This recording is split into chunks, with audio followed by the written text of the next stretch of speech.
नमस्कार मित्रांनो, आज आपण ज्या विषयावर बोलणार आहोत तो थोडासा गंभीर आहे। फिरायला किंवा कामानिमित्त प्रवासाला निघालेल्या आणि एका आंतरराष्ट्रीय अपहरण कटाचे साक्षीदार झालेल्या प्रवाशांची ही गोष्ट आहे। पुस्तकाचं नाव आहे IC-814 अपहरणाचे 173 तास। पुस्तक निलेश मिश्रा यांनी लिहिलेलं आहे। IC-814 हे एअर इंडिया किंवा इंडियन एअरलाइन्स यांचं काठमांडूवरून दिल्लीला जाणारं विमान आहे। हे विमान आधी नवी दिल्लीवरून काठमांडूला येतं आणि काठमांडूवरून पुन्हा दिल्लीला जाणार असतं।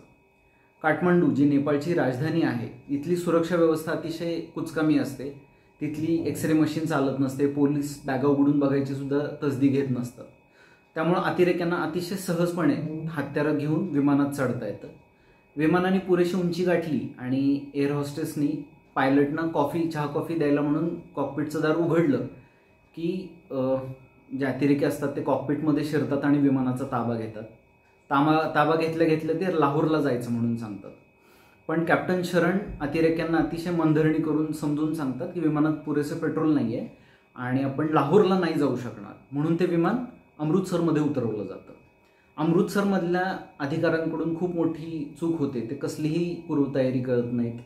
तिथं कमांडो ऑपरेशन करून किंवा पोलीस कारवाई करून त्या विमानावर परत ताबा मिळवता आला असता, पण ती संधी आपल्या हातून जाते आणि पेट्रोल मिळवायला इतका विमानात भरायला इतका उशीर केला जातो की चिडून अतिरेकी एका प्रवाशाची हत्या करतात आणि आहे तेवढ्या पेट्रोल सहितच लाहोरला उड्डाण करतात। लाहोरला आधी परवानगी मिळत नाही विमान उतरवण्याची, पण नंतर विमान लाहोरला उतरतं। लाहोरला उतरल्यानंतर तिथं खाद्यपदार्थाचे पाकिटं, पाणी आणि विमानात इंधन भरलं जातं। कॅप्टन शरण अतिरेक्यांना मनवतात की आपण जे जखमी आहेत किंवा लहान मुलं आहेत यांना आपण इथं उतरून देऊयात। अतिरेकी या गोष्टीला तयार सुद्धा होतात, मात्र लाहोरचे जे विमानतळ अधिकारी असतात तेच या गोष्टीला नकार देतात। त्यामुळे ती लहान मुलांची सुटका व्हायची संधी तिथं एकदा निसटून जाते। विमान लाहोरवरून उड्डाण करतं आणि ते पुरेशी उंची गाठल्यावर सांगतात की आपल्याला काबूलला जायचं आहे। मात्र काबूलला रात्रीच्या वेळी विमान उतरवण्याची सोय नसते, त्यामुळं मग विमान दुबईला नेता येईल का याचा प्रयत्न केला जातो।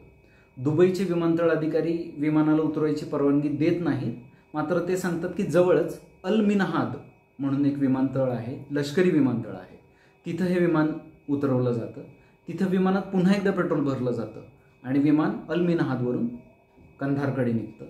कंधारला उतरल्यानंतर अतिरेकी त्यांच्या ज्या मागण्या असतात त्या भारत सरकारपुढे ठेवतात। सुरुवातीला त्यांच्या मागण्या जवळपास 35 अतिरेकी जे भारतीय जेलमध्ये बंद आहेत ते अतिरेकी आणि 2 दशलक्ष अमेरिकन डॉलर एवढी मोठी खंडणी ह्याची ते मागणी करतात विमान आणि विमानातल्या प्रवाशांच्या सुटकेसाठी। मात्र सुरुवातीला भारत सरकार या चर्चेला तयार नसतं। भारत सरकार त्यांच्याशी चर्चा करतं का, किंवा ह्या अतिरेक्यांची सुटका केली जाते का, किंवा किती अतिरेक्यांची सुटका केली जाते, हे सगळं जाणून घेण्यासाठी हे पुस्तक तुम्ही नक्की वाचा। हा भारतीय इतिहासातला एक म्हणजे विमान अपहरणाचा फार मोठा हे घटना आहे, ती त्याच्याविषयी जाणून घेणं अतिशय तुम्हाला इंटरेस्टिंग वाटेल।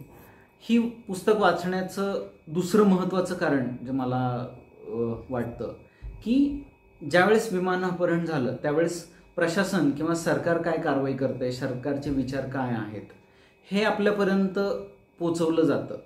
मात्र त्या विमानात जे प्रवासी आहेत त्यांच्यासोबत काय घडतं तो काळ, ते जवळपास 6 ते 7 दिवस असतात, तो कसा घालवतात, त्यांना नेमक्या कुठल्या अडचणींना सामोरं जायला लागतं, त्यांच्या मानसिक परिस्थिती कशी असते, हे सगळं जाणून घ्यायचं असेल तर हे पुस्तक नक्की वाचा। तुम्हाला हे पुस्तक नक्की आवडेल आणि हे पुस्तक वाचून झाल्यावर तुमचा अभिप्राय मला कमेंट्समध्ये कळवा। धन्यवाद।